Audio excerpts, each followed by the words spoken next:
네, 하나님 말씀입니다. 창세기 28장 18절에서 마지막 22절까지 말씀입니다. 한 절씩 교독합니다. 야곱이 아침에 일찍이 일어나 베개로 삼았던 돌을 가져다가 기둥을 세우고 그 위에 기름을 붓고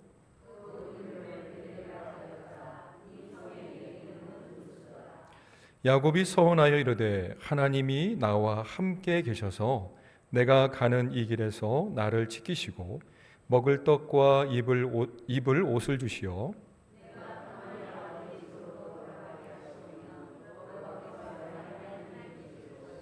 함께요. 내가 기둥으로 세운 이 돌이 하나님의 집이 될 것이요 하나님께서 내게 주신 모든 것에서 10분의 1을 내가 반드시 하나님께 드리겠나이다 하였더라. 아멘. 야곱은 하란까지 가야 하는 머나먼 여행길을 떠납니다. 동반자도 없었고요. 쉴 곳도 없었습니다. 아버지의 명령대로 아내를 얻기 위해 또 어머니가 조언해 준 대로 쌍둥이 형 에서의 노여움을 피해 피난처로 이 길을 떠나게 됩니다. 그래야 야곱은 부모와 헤어져 홀로 그 길을 가야만 했고요. 또 바담 아람으로 떠나야만 했습니다. 그리고 형 에서에게 쫓기는 몸으로 거의 쉴 새 없이 뛰다시피 베델에 이르게 됩니다. 여기서 잠깐 이 쌍둥이 형제에 대해서 잠깐 살펴보겠습니다. 언약의 후손이었던 이삭이 리브가와 결혼을 하죠. 그리고 20년이라는 세월이 흘러갑니다. 그런데도 그들에게 후사가 없었습니다. 부부에게 자녀가 없었죠. 남편 이삭이 아내 리브가를 위해 간절하게 자녀 갖기를 위해 하나님께 기도하죠. 기도를 들으신 하나님, 그리고 생명의 주관자이신 여호와 하나님께서 그 부부에게 쌍둥이를 잉태하는 은혜를 허락하시죠. 비로소 아브라함에게 주셨던 언약의 말씀이 계승될 수 있었습니다. 여기에서 특별한 내용이 발생하는데요. 리브가가 쌍둥이를 임신했을 때 태중에서 서로 옥신각신 싸우는 거였습니다. 리브가는 하나님께 여쭤보았고요. 하나님께서 친절하게 답변을 주셨습니다. 두 나라가 내 몸 안에 있다. 두 백성이 내 몸 안에서 나누어질 것이다.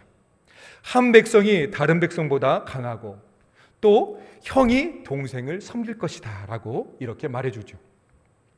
큰아들은 불구스름한 털로 덮여 있어서 에서라고 이름을 지었고요.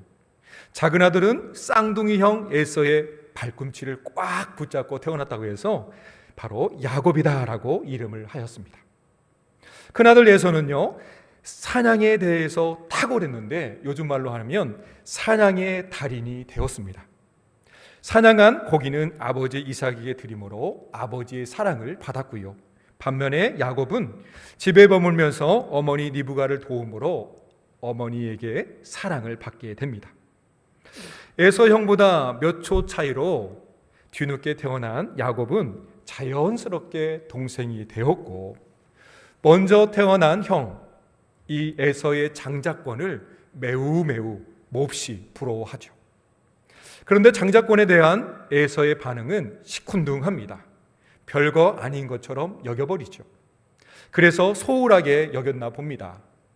하지만 이에 반해 쌍둥이 동생 야곱은 달랐죠. 어느 날 사냥에서 돌아온 에서는요, 배가 몹시 고팠고 때마침 팥죽을 맛있게 끓이고 있던 야곱을 발견합니다. 이때 동생 야곱은 형 에서에게 제안을 합니다. 장자의 명분을 떡 그리고 팥죽에 바꾸자는 것이었습니다. 이렇게 거래가 진행이 됩니다. 얼토당토 아니한 제안인데도 어떻습니까? 큰아들 장손이었던 에서는 결국 장자의 명분을 팔고 맙니다. 왜 그랬을까요? 가볍게 여겼습니다. 창세기 25장 34절 말씀인데요. 같이 읽어보겠습니다. 야곱이 떡과 팥죽을 에서에게 주매 에서가 먹으며 마시고 일어나 갔으니 에서가 장자의 명분을 가볍게 여김이더라. 아멘. 가볍게 여겼다라고 기록하면서 앞선 여러 상황들, 먹으며 마시고 일어나 갔다라고 표현하면서 기록하고 있는데, 먹다, 마시다, 일어나다, 그리고 갔다라고 이렇게 표현을 종합해 보면 한마디로 에서는 이 모든 것을 경솔하게 여겼음을 결론 내릴 수 있죠. 장자의 명분을 가볍게 여긴 에서의 행동을 원문에서는 업신 여기다, 경멸하다라는 뜻으로 이에 대한 가치를 전혀 몰랐을 뿐만 아니라 에서는 오히려 이것을 멸시하고 뿐만 아니라 비웃었음을 나타내주고 있습니다. 장자로 태어나게 하신 하나님의 섭리와 선택을 무시하는 그의 마음이었죠. 장자의 의미는 무엇일까요? 먼저 장자라는 말은 사람의 맏아들을 말하는데 단순히 서열의 순위를 말하지는 않죠. 한 가정을 책임지는 가장의 역할로서 의미를 가지고 있고요. 뿐만 아니라 이보다 더 큰 사회 공동체, 즉 공동체 가운데 족장 그리고 지도자로서의 위치를 말해주고 있습니다. 장자는 모든 형제들 중에서 아버지의 뒤를 잇는 계승자이기에 더 큰 권위와 존경이 그들에게 부여되었습니다. 에서는 장자에 대한 애착심이나 자부심이 별로 없었던 것 같습니다. 또한 처음 태어난 존재로서 의무와 권리도 귀중하게 여기지 않죠. 만약 장자에 대한 투철한 그의 마음이, 그의 의식이 있었다면 비록 장난이라 할지라도 팥죽 한 그릇에 팔아버리지는 않았을 것입니다. 반면 야곱은 장자의 명분이나 이 언약 계승권에 대해서 매우 사모함이 간절했다는 것을 알게 되죠. 결국 동생 야곱은 형 에서의 장자의 명분을 가로채버립니다. 그리고 에서는 아버지의 축복을 가로챈 동생 야곱을 향해 살기가 가득합니다. 형 에서가 동생 야곱을 죽이려는 마음을 품게 되죠. 이러한 큰아들 에서의 마음을 눈치챈 엄마 리브가는요, 야곱을 혼인시킨다는 명목으로 라반에게 보냅니다. 야곱은 급히 형에게 피신하여 도망쳐야만 했죠. 이렇게 형을 피하고 고향을 떠나야만 했습니다. 광야 인생길로 내몰리게 되죠. 베델이라는 곳에 도착한 야곱은 날이 어두워지자 한 곳에서 돌베개를 하고 들판에서 잠을 잡니다. 몹시 두렵고 슬픈 밤을 맞이하죠. 이곳은 예루살렘으로부터 약 15km 정도 북쪽에 위치한 지역이었습니다. 옛 이름으로는 누스라고 불렸죠. 그런데 야곱이 출발한 부엘세바에서 85km쯤 된다고 하는데, 이것은 대략 지리적으로 보면 약 한 이틀 정도 걸리는 그런 시간이라고 그래요. 근데 오늘 보니까 야곱이 얼마나 허겁지겁 도망쳤는지, 만약에 이틀을 자야 되는데 오늘 하룻밤만 기록되어 있는 거 보면 허겁지겁, 물론 이건 추측이지만 허겁지겁 도망쳤음을 말해주고 있죠. 여기에서 세겜 그리고 베스안을 지나 밧다람의 목적지 하란까지 이르기 위해서는 약 한 달의 여정이 걸린다고 합니다. 여기서부터 이 베델에서부터 하란까지 가려면 한 달이나 걸리는 이런 시간들이었죠. 이처럼 몸과 마음이 몹시도 피곤하여 지친 그 밤, 야곱은 돌을 베개 삼아 잠을 잡니다. 그런데 야곱에게 놀라운 일이 일어나죠. 그 밤에 그곳에서 하나님께서 그 꿈속에서 나타나신 것입니다. 야곱이 밤중에 하나님을 만나 약속을 받는 모습 속에서 한 가지 중요한 사실이 떠오릅니다. 그의 할아버지 아브라함의 모습이 그대로 재현되고 있음을 말해주죠. 하나님께서 창세기 12장에 처음 아브라함에게 찾아오셔서 말씀해 주신 내용이 있는데요, 12장 1절과 2절 말씀입니다. 우리 천천히 같이 읽어보겠습니다. 여호와께서 아브라함에게 이르시되 너는 너의 고향과 친척과 아버지의 집을 떠나 내가 내게 보여줄 땅으로 가라. 내가 너로 큰 민족을 이루고 내게 복을 주어 내 이름을 창대하게 이르니 너는 복이 될지라. 우리 3장 16절도 같이 읽어보겠습니다. 상반절인데요. 내가 내 자손이 땅에 티끌 같게 하리니. 17절도 같이 읽어보겠습니다. 너는 일어나 그 땅을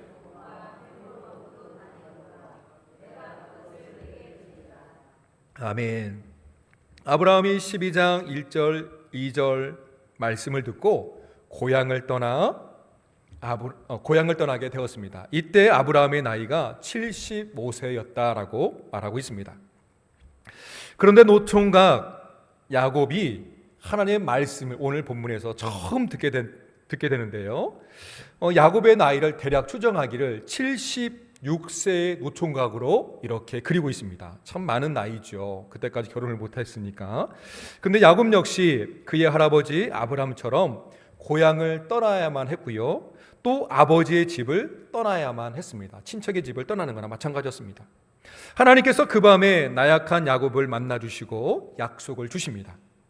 노총각이었던 야곱에게 땅에 티끌같이 자손이 많을 것이며 동서남북으로 흩어질 자손으로 인해 복을 받게 될 것을 약속으로 주시죠.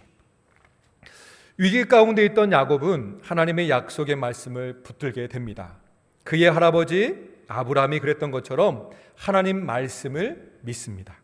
바로 하나님의 집 베델에서 말이죠. 베델이란 말은 하나님의 집이란 뜻을 지니고 있습니다. 베델이란 지역이 야곱과도 깊이 연결되어 있지만 또 이 연결고리가 아브라함과도 관계가 깊습니다. 아브라함은 베델과 아이 사이로 장막을 옮긴 후 그곳에서 하나님께 제단을 쌓고 비로소 여호와의 이름을 불렀습니다. 이것은 바로 아브라함이 오직 유일하신 하나님을 예배했음을 말해주고 있죠. 창세기 12장 8절 말씀입니다. 같이 읽어보겠습니다. 거기서 베델 동쪽 산으로 옮겨 장막을 치니 서쪽은 베델이요 동쪽은 아이라. 그가 그곳에서 여호와께 제단을 쌓고 여호와의 이름을 부르더니. 아멘. 급하게 도망쳐 무작정 한 곳에 이르러 유숙한 곳, 야영한 곳이 루스였습니다. 혼자라고 여겼던 그 장소, 또 도피의 장소였던 그곳 루스였습니다. 그런데 하나님께서 그 밤에 함께 하시니 그곳이 베트엘이 되었습니다. 하나님의 집이 되었다는 것이죠. 베델에서 하나님을 만난 야곱은 하나님을 향한 믿음과 신앙의 변화가 생겼습니다. 그 변화의 시작은 할아버지 아브라함, 그리고 아버지 이삭, 그리고 자신과 함께 하시겠다는 하나님의 약속의 말씀이 그를 변화시켰죠. 야곱과 함께 하시겠다는 그 말씀이었습니다. 당시에 이방 종교 우상을 섬기던 사람들에게 신에 대한 생각들이 있었습니다. 그들이 생각한 신에 대한 개념은 고유 영역 안에서만 존재하고 한 지역에 머물러 있는 지역신으로만 이렇게 생각했습니다. 그래서 다른 곳으로는 이동할 수도 없는 그런 존재로 여겼죠. 야곱도 이러한 영향을 받아서인지는 몰라도 하나님도 한 곳에만 머물러 계시기 때문에 자기가 있는 그곳에는 계시지 않다라고 이렇게 여겼던 것 같습니다. 그런데 그 밤에 하나님께서 찾아오셨고 그를 만나 주셨죠. 그리고 말씀하셨습니다. 야곱이 어느 곳에 있든지 항상 함께 하시며 지켜주시겠다는 그 약속의 말씀입니다. 이 언약을 통해 야곱은 오직 여호와 하나님께서 온 세상을 창조하신 분이라는 것을 굳게 믿습니다. 그리고 모든 것을 다스리시는 분이 유일하신 하나님이라는 것을 믿게 되죠. 그리고 할아버지와 아버지에게 약속하신 언약을 이루시되 그 언약이 계속해서 자신에게도 이루어질 언약의 계승자임을 믿는 것이죠. 장자여서 하나님의 말씀을 이어받는 것이 아니라 하나님의 은혜로 언약의 계승자가 되었음을 깨닫게 되는 그런 순간이었습니다. 야곱은 고향을 떠나 나그네 길을 걸어가면서 무슨 생각을 했을까요? 어머니와 연로하신 아버지에 대한 생각이 들었을 것이고요. 또 쌍둥이 형 에서가 자신을 죽이려 했던 것을 생각하면서 마음이 착잡했을 것입니다. 이런저런 생각이 교차하면서 밤을 맞이하게 되죠. 이런 생각 저런 생각에 쉽사리 잠을 이룰 수가 없었습니다. 엎치락 뒤치락 하다가 잠이 들었을 그때 꿈을 통해 하나님을 만나게 되죠. 꿈에 본즉 사닥다리가 땅 위에 섰는데 그 끝은 하늘에 닿았고 또 본즉 하나님의 사자가 오르락 내리락 하는 거였습니다. 우리 28장 13절 말씀을 또 같이 읽어보겠습니다. 또 본즉 여호와께서 그 위에 서서 이르시되 나는 여호와니 너의 조부 아브라함의 하나님이요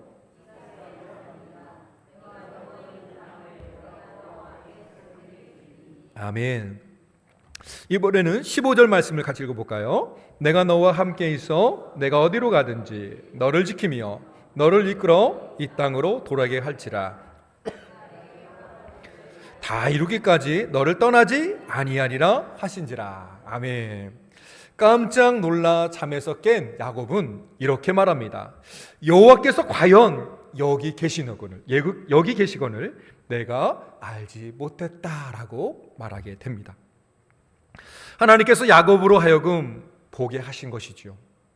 꿈에 야곱의 영안이 열리고 야곱이 놀라운 광경을 봅니다. 지금까지 경험하지 못한 것들을 보죠. 땅 위에 서 있을 때 그 꼭대기가 하늘에 닿았습니다. 하나님의 사자들이 오르락내리락 하는 것이죠. 사닥다리 위에서 하나님이 계셨고 야곱에게 힘과 용기를 하나님께 주셨죠. 야곱은 자신이 가는 길에 자기 혼자 가는 것인 것냥 늘 항상 마음에 꺼리낌이 있었습니다. 그런데 지금 깨닫게 됩니다. 하나님께서 자신과 함께하고 있다는 사실을 말이죠. 그리고 자신을 지켜주고 계시는 분이 하나님이라는 것을 알게 됩니다. 요한복음 1장 51절에서 예수님은 말씀하십니다.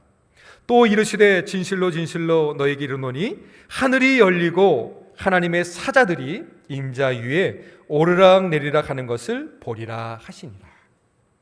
사닥다리는 인자이신 예수님을 가리키죠. 우리가 영안을 열어 바라보아야 할 사닥다리는 우리의 구세주 예수 그리스도이죠. 사닥다리 층계는요 예수님의 십자가와 닮아 있죠. 그러므로 우리가 예수님을 통해서 하나님께 이르게 되는 것입니다. 그러므로 예수님은 하나님께 이르는 길이고 또 진리이고 우리의 생명이 되십니다. 우리를 영원히 복되게 하는 사닥다리인 것이죠. 하나님께서 친히 야곱을 만나 주심으로 하나님의 존재에 대한 야곱의 생각이 완전히 변화되죠. 야곱은 지금까지 하나님은 자신과 멀리 떨어져 계신 분으로만 여겼습니다. 하지만 이 사건을 통하여 야곱은 알게 되었죠. 하나님께서는 시간이나 장소를 초월하시는 그런 분이시다는 것, 그리고 모든 것을 섭리하시고 주관하시는 분이라는 것을 깨닫게 되죠. 야곱의 이 고백이 지금 우리에게도 여전히 고백되어지는 사실입니다. 하나님은 시간과 공간을 초월하여서 지금도 우리와 역사를 이루십니다. 다른 말로 하면 지금 우리는 어떻습니까? 하나님 품속에 거하며 살고 있다라는 그런 표현이 되는 것이죠. 언제나 어디서나 임마누엘 하나님, 나와 함께 하시며 우리를 도우시는 그분이 곧 하나님이심을 우리는 고백하게 되죠. 야곱은 함께 하시는 하나님을 배웠고 두렵도다라고 이렇게 말하였습니다. 생각지도 못한 장소에 여호와 하나님께서 계시다는 사실을 알게 된 것이고요. 그래서 자신의 모든 것 다 하나님께 있음을 고백하는 것이고요. 또 뿐만 아니라 그곳이 곧 하나님의 집 베델이라는 사실을 깨닫게 됩니다. 베드로는요 갈릴리 호수에서 예수님의 말씀을 듣다가 예수님을 향한 감정의 변화가 생겼습니다. 베드로는 그 동생 안드레에게 예수님을 소개받을 때 별다른 마음의 변화는 없었습니다. 그저 한낱 유명하고 훌륭한 선생님으로만 여겼습니다. 그런데 갈릴리 호수에서 고기잡이에 실패한 후 예수님께서 깊은 데로 가서 그물을 던져봐라. 그럼 많이 고기를 잡을 것이다 라고 말해 주었죠. 사실 그때는 고기를 잡을 만한 그런 시간이 아니었습니다. 그런데 베드로가 예수님 말씀을 듣고 그대로 하게 되죠. 그때 베드로는 고백합니다. 나는 죄인입니다 라고 말을 하죠. 예수를 믿는 사람, 말씀에 순종하는 사람이 되었습니다. 그 자신이 예수님 앞에 거룩한 존재가 되었음을 고백하는 그런 표현이었습니다. 이처럼 우리는 하나님을 만날 때, 예수를 만날 때 우리 자신을 바라보게 됩니다. 내가 지금 머무르고 있는 곳이 어느 곳인지를, 어느 장소인지를 깨닫게 된다는 것이죠. 예수님을 믿고 따르는 성도는 무엇인가 변화된 모습이 있어야 합니다. 오늘보다는 어떻습니까? 내일의 모습이 좀 더 나아야 되고요. 또 내일보다는 미래의 모습이 좀 더 발전하는 모습이 있어야 합니다. 하나님을 더 경외하는 삶으로 발전을 해야 된다는 것이죠. 성령의 역사를 소멸치 않고 성령의 역사를 이루어야만 합니다. 하나님을 더 많이 사랑하고 경외하는 자가 되어야 한다는 것이죠. 누구든지 성령 하나님의 역사로 말미암아 예수님을 진실히 만나게 되면 모두 다 변화가 됩니다. 변화되지 않는 사람은 절대 없죠. 하나님께서는 노총각 야곱에게 자신은 물론이요 그의 후손으로 말미암아 세계 모든 족속이 복을 받을 것이라고 말씀해 주셨습니다. 이것은 야곱과 그 후손을 통하여 이루고자 하시는 하나님의 구원의 계획을 보여주시는 내용입니다. 예수님을 말씀하십니다. 사도행전 1장 8절에 오직 성령이 너에게 임하시면 너희가 권능을 받고 예루살렘과 온 유대와 사마리아와 땅끝까지 이르러 내 증인이 되리라 라고 말씀을 하시죠. 하나님의 구원 계획이 우리에게도 이어져서 성령의 권능을 받아 예수 그리스도 복음된 증인의 삶을 살아야 한다는 것을 말해주고 있습니다. 하나님께서 거하시는 베델, 하나님의 통치가 이루어지는 하나님의 나라가 이 땅 가운데 우리를 통하여 임한다는 사실을 우리는 감사함으로 여겨야 하겠습니다. 이것이 우리의 주어진 사명인 것이죠. 그런데 나를 통해서만 아닙니다. 너와 내 자손으로 말미암아라고 이렇게 기록하고 있습니다. 내가 복음으로 살고 복음의 증인이 되고 선교의 역사를 이루는 것도 매우 중요합니다. 소중하죠. 그런데 여기에서만 머물러 있는 것이 아니라 이 일을 계속해서 후손들도 이어갈 수 있도록 해야 된다는 것이죠. 사람들에게 진정한 도피처, 안식처는 오직 예수님밖에 없음을 알려주는 것입니다. 가르치는 겁니다. 이런 믿음을 굳게 잡고 또 이것을 전할 수 있도록 우리 후손들을 가르쳐야만 하는 것이죠. 그리할 때 불완전하고 임시적이었던 도피처, 완전하게 변경되고 완전한 안식처가 되었습니다. 그곳이 곧 누스, 이제는 베델로 바뀌게 되는 것이죠. 하나님을 아는 것과 하나님을 대하는 마음이 달라진 야곱은 잠에서 벌떡 깨어서 그날 아침에 무엇을 합니까? 하나님께 대해 서원을 하게 됩니다. 뭐라고 서원을 할까요? 오늘 본문 21절과 22절 말씀입니다. 또 같이 읽어보겠습니다. 내가 평안히 아버지 집으로 돌아오게 하시면 여호와께서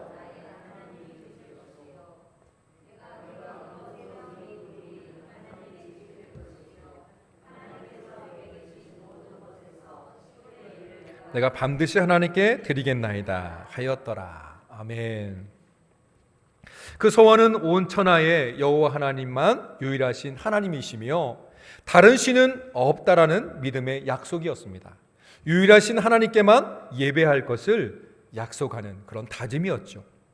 또한 야곱은요, 변화된 마음의 의지를 행동으로 옮길 것을 이렇게 표현하는데 소득의 10분의 1을 반드시 하나님께 드리겠다는 그런 표현이었습니다. 이건 외적인 것입니다. 마음으로 가졌던 모든 것을 외적으로 드러내는 그런 것이 11조의 개념이었던 것이죠. 이는 하나님의 뜻대로 하나님만 의지하며 살겠다는 야곱의 굳은 믿음의 표현이었습니다. 오늘 우리도 야곱처럼 홀로 걷는 험난한 나그네 길에서 임마누엘 하나님을 믿고 따라갑니다. 하나님만 따라갑니다. 그리고 구원의 은총으로 살아가죠. 지금까지 살아오는 동안 사망의 음침한 골짜기 가운데 우린 살아왔습니다.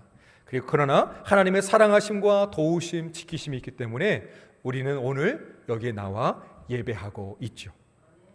사실 특별할 것 하나 없는 우리의 인생이었지만 예수님을 만남으로 특별한 인생이 되었죠.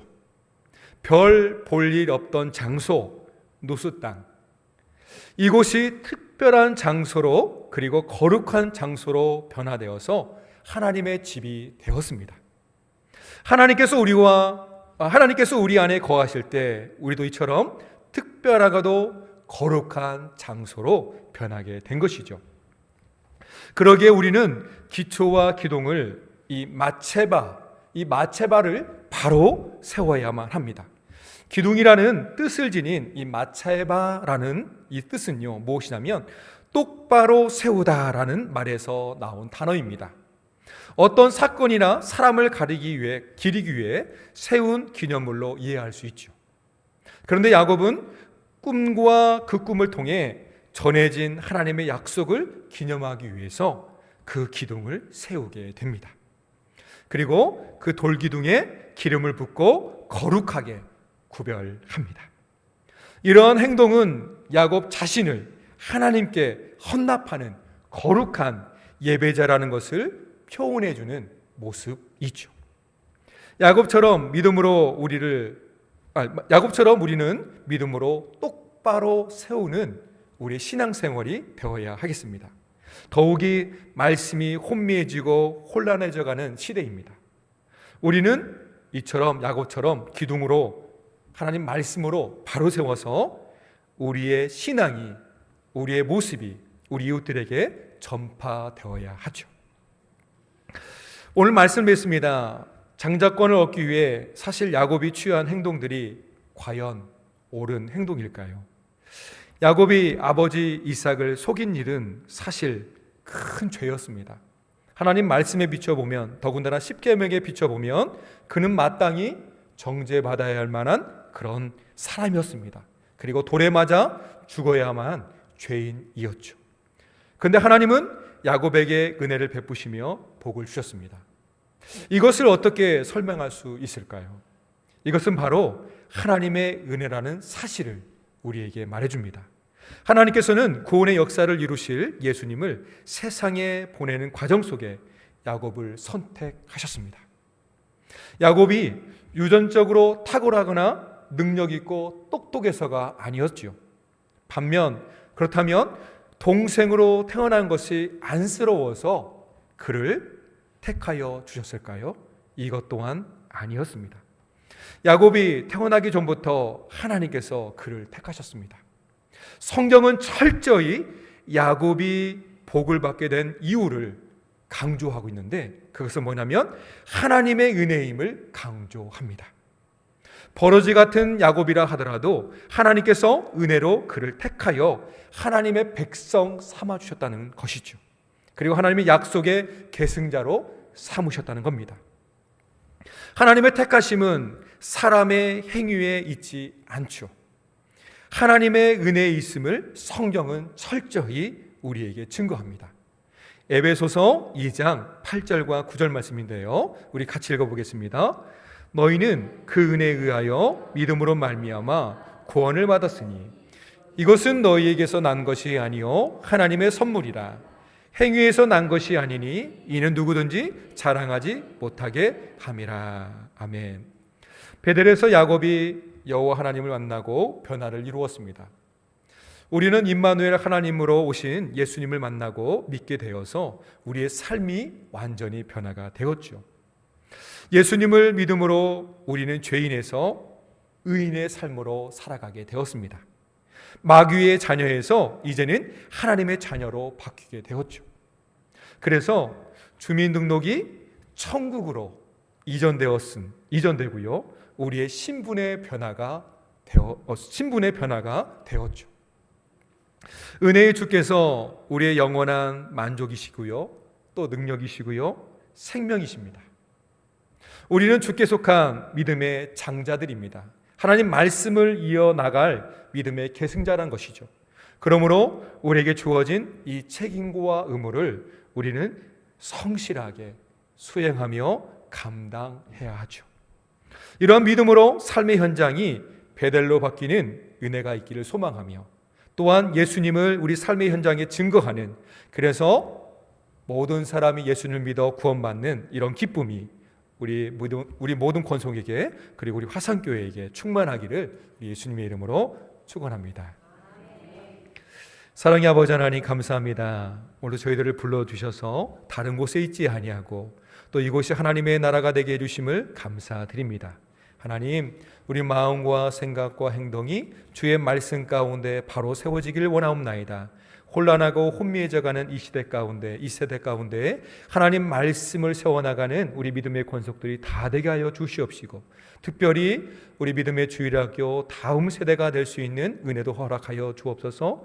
이들에게 아버지 하나님 말씀을 믿고 따를 수 있도록 성령님께서 이들의 모든 것을 주관하여 주옵시고, 그리하여서 하나님 나라를 이뤄나가는 우리 믿음의 세대들이 될 수 있도록, 우리 믿음의 후손들이 될 수 있도록 이끄시옵소서.